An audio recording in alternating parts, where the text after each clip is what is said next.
What lies beyond the veil of ordinary perception when the third eye opens, and why have the guardians of ancient wisdom concealed the existence of not one, but two distinct centers of spiritual sight? Does the pineal gland truly hold the keys to cosmic consciousness, or has this popular teaching become a convenient distraction from a far more profound and dangerous truth that mystics across millennia have protected with their very lives? Welcome, soul traveler, to the Eternal Library. Today we dive into one of the most profound and enigmatic secrets that has been hidden beneath layers of spiritual commercialization and New Age oversimplification. A truth so transformative that its revelation was once punishable by death in the mystery schools of Egypt, Greece, and Tibet. The concept of the third eye has captured the imagination of spiritual seekers for generations. Yet what most practitioners don't realize is that they have been systematically misdirected toward a secondary spiritual center while the true seat of divine vision remains locked and dormant within their being.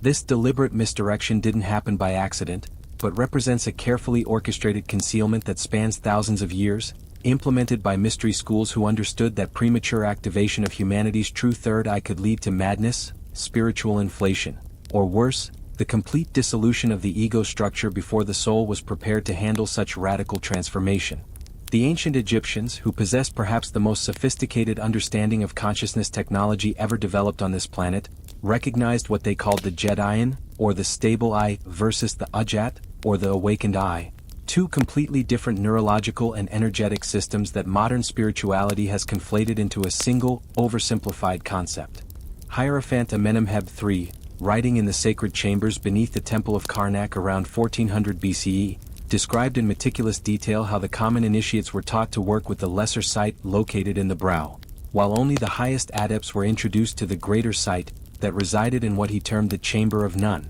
the primordial waters of consciousness that modern anatomy has identified as the ventricular system of the brain. This distinction wasn't merely academic but represented a fundamental understanding of human neurophysiology that we are only beginning to rediscover through contemporary neuroscience research, particularly the groundbreaking work of Dr. Rick Strassman at the University of New Mexico, whose studies on DMT and the pineal gland revealed that this tiny organ, often called the seat of the soul, by René Descartes in the 17th century, may indeed produce the most powerful psychedelic compound known to science. Yet this production occurs not in isolation but as part of a complex neurochemical symphony involving multiple brain regions that the ancients mapped with precision that astounds modern researchers. The Tibetan Buddhist tradition, preserved in texts like the Bardo Thodol and the secret teachings of the Dzogchen lineage, speaks of the Kyungpa or crystal palace, a luminous point of consciousness that exists not in the pineal gland itself, but in what they describe as the space of the sky-like mind, within the third ventricle of the brain, surrounded by cerebrospinal fluid that they understood to be literally the nectar of immortality, or amrita, that could be consciously directed and refined through specific breathing techniques, mantric vibrations, and visualization practices that remain largely unknown outside of the most esoteric transmission lineages.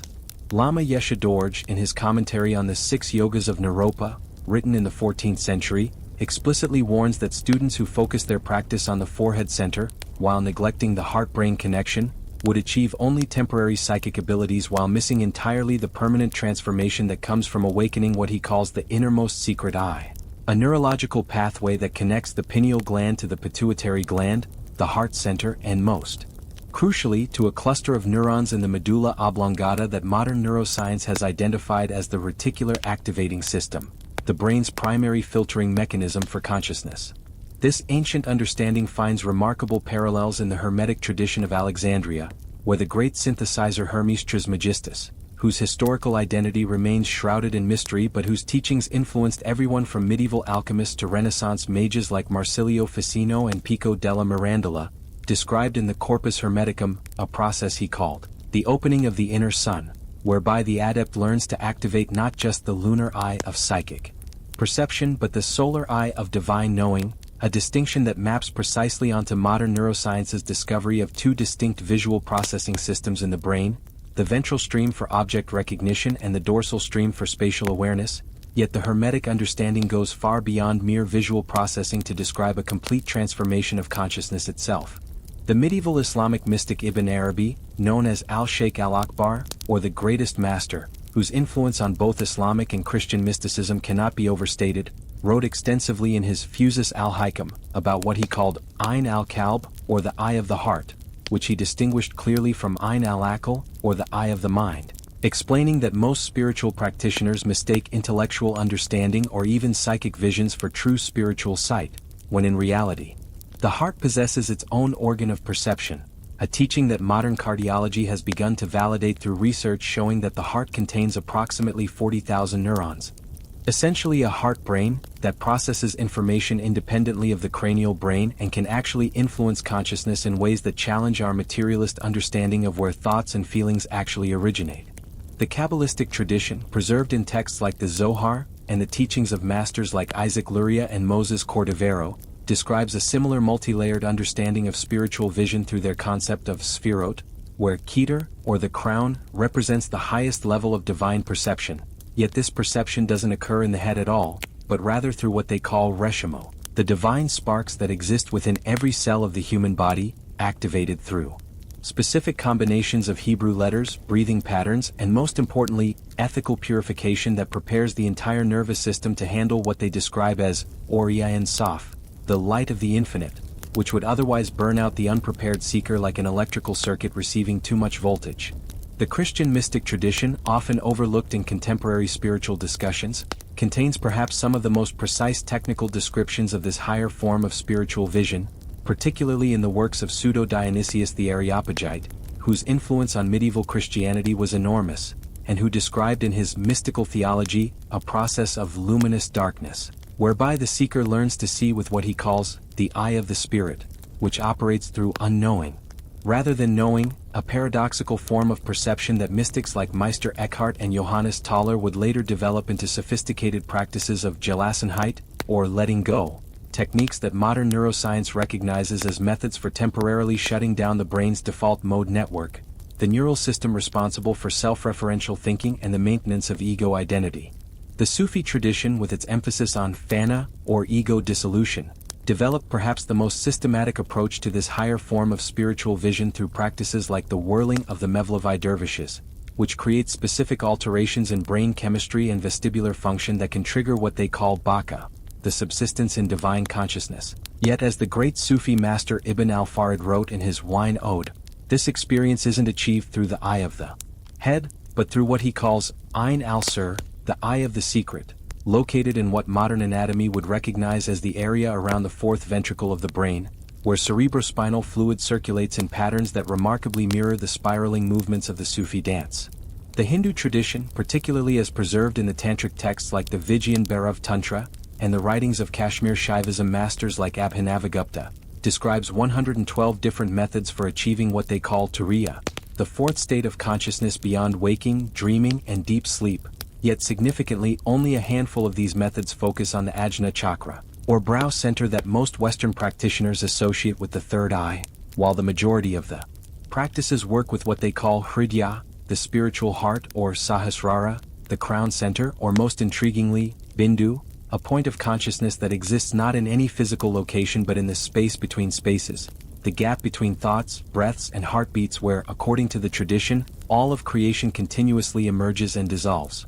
This understanding of multiple centers of spiritual vision wasn't merely theoretical but was based on thousands of years of empirical observation by practitioners who had systematically mapped the territory of consciousness with the same precision that modern science maps the physical world. Yet this knowledge became increasingly corrupted and simplified as it moved from the closed circles of initiated practitioners into popular culture, a process that accelerated dramatically in the 20th century with the emergence of the New Age movement, which, while democratizing access to spiritual concepts, also stripped them of their essential context, safety protocols, and preparatory practices that had been developed over millennia to ensure that seekers could navigate these profound states of consciousness without losing their sanity or their connection to ordinary reality. The modern obsession with pineal gland activation, while containing elements of truth, represents a dangerous oversimplification that has led countless practitioners down paths that may actually inhibit rather than enhance their spiritual development, because the pineal gland, while indeed crucial to consciousness, functions not as an isolated organ but as part of an integrated system that includes the pituitary gland, the hypothalamus, the heart center, the solar plexus, and most importantly, what ancient traditions called sushumna, the central channel of energy that runs through the spinal cord and connects all of these centers in a unified field of awareness. The real secret that the ancient mystery schools protected so carefully is that true third eye activation requires not just the opening of psychic perception, but the complete integration of heart wisdom, intellectual understanding and somatic awareness, a process that can take decades of patient practice and cannot be shortcuts through supplements, technology, or weekend workshops, no matter how appealing such promises might be to the contemporary seeker who wants instant results without investing the time and effort that genuine transformation requires.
pointing to how consciousness itself is both the seeker and the sought, the question and the answer, the eye that seeks to see its own seeing, and this paradox resolves only when the mind stops trying to grasp enlightenment as an object and recognizes that consciousness is the subject that can never become an object to itself, the space within which all objects, including the body-mind that we take ourselves to be, appear and disappear.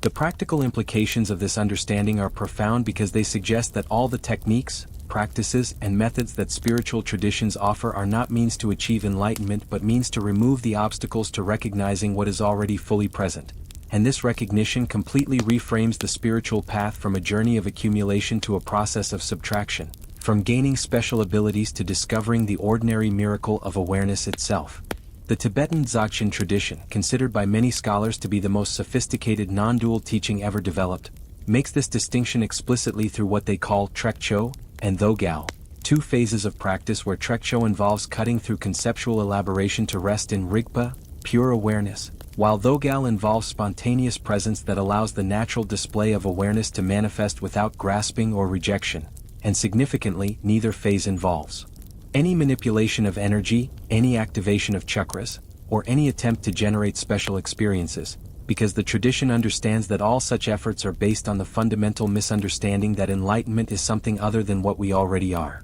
This doesn't mean that practices are useless, but rather that their true function is therapeutic rather than productive, designed to heal the neurosis of seeking rather than to produce the state of finding, because as the tradition makes clear, what we seek is what we are, and what we are can never be found as an object of experience but only recognized as the experiencer itself, the awareness that remains constant through all the changes of thought, emotion, sensation, and perception that make up our daily life. The modern field of consciousness research, pioneered by figures like William James, Aldous Huxley, and more recently researchers like Robin Carhart Harris at Imperial College London, has begun to validate these ancient insights through studies of psychedelic experiences, meditation, and other altered states of consciousness, showing consistently that the most profound spiritual experiences don't add anything new to consciousness but rather remove the neural constraints that normally limit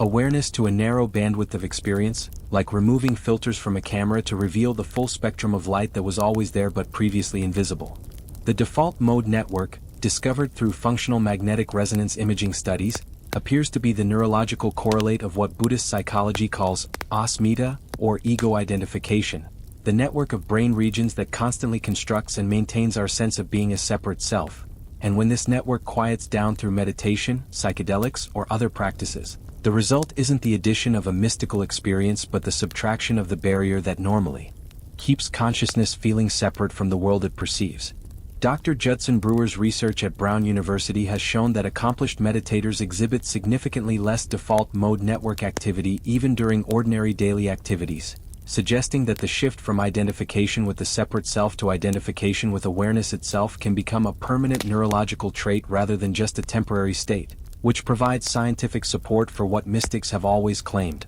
that enlightenment isn't a special experience but a natural way of being that emerges when the mind stops interfering with its own natural clarity. The implications for spiritual practice are revolutionary because they suggest that instead of trying to open the third eye, activate the pineal gland, or achieve any particular state of consciousness, practitioners might be better served by learning to recognize the awareness that is already fully present in this very moment, looking through these very eyes, thinking these very thoughts, feeling these very feelings, without any need for alteration, improvement, or enhancement.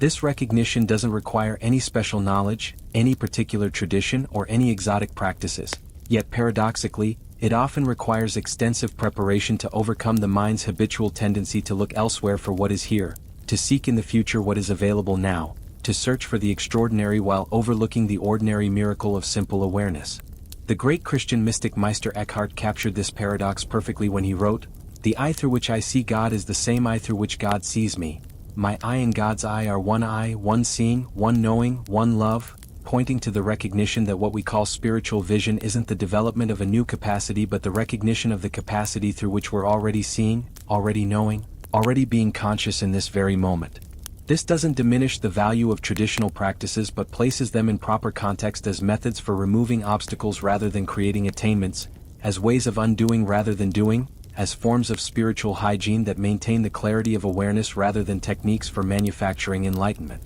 The ancient traditions understood this distinction clearly, which is why their practices were designed not to produce specific experiences but to cultivate the qualities of character, attention, and understanding that allow consciousness to recognize its own nature. And this is why authentic spiritual development takes time and cannot be rushed, because the obstacles to this recognition aren't technical problems to be solved but ingrained patterns of perception and identity that must be gently dissolved through patient, consistent practice over many years. The contemporary emphasis on quick fixes, instant enlightenment, and spiritual shortcuts represents a fundamental misunderstanding of how consciousness actually transforms, because unlike learning a skill or acquiring information, spiritual awakening involves a complete restructuring of identity that affects every aspect of life, and such restructuring cannot be forced or accelerated without creating serious psychological and energetic imbalances that may take years to resolve. The hidden third eye that no one talks about is thus revealed to be not a physical organ, not an energetic center, not a psychic ability, but the recognition of awareness itself as the true seer, the one who is always already looking through whatever eyes happen to be present, always already aware of whatever experiences happen to be arising, always already whole and complete regardless of the state of the body-mind or the circumstances of life. And this recognition, once stabilized, provides a foundation for living that is unshakable because it doesn't depend on any particular condition or experience but rests in the very nature of consciousness itself, which is always present, always aware, always at peace regardless of what appears within its infinite embrace. If this journey into the mystery of true spiritual vision has resonated with your soul, share this ancient wisdom with fellow seekers and join our community of truth explorers. Let us know in the comments what aspect of this hidden knowledge calls to your spirit, for the path of awakening is walked together, and remember that the eye you seek is the eye through which you're already seeing, the awareness you long for is the awareness through which you're already aware, and the enlightenment you pursue is the very consciousness that is right now pursuing it. Thank you, soul traveler, for joining this exploration into the deepest mysteries of human consciousness. May you recognize the seer that you have always been.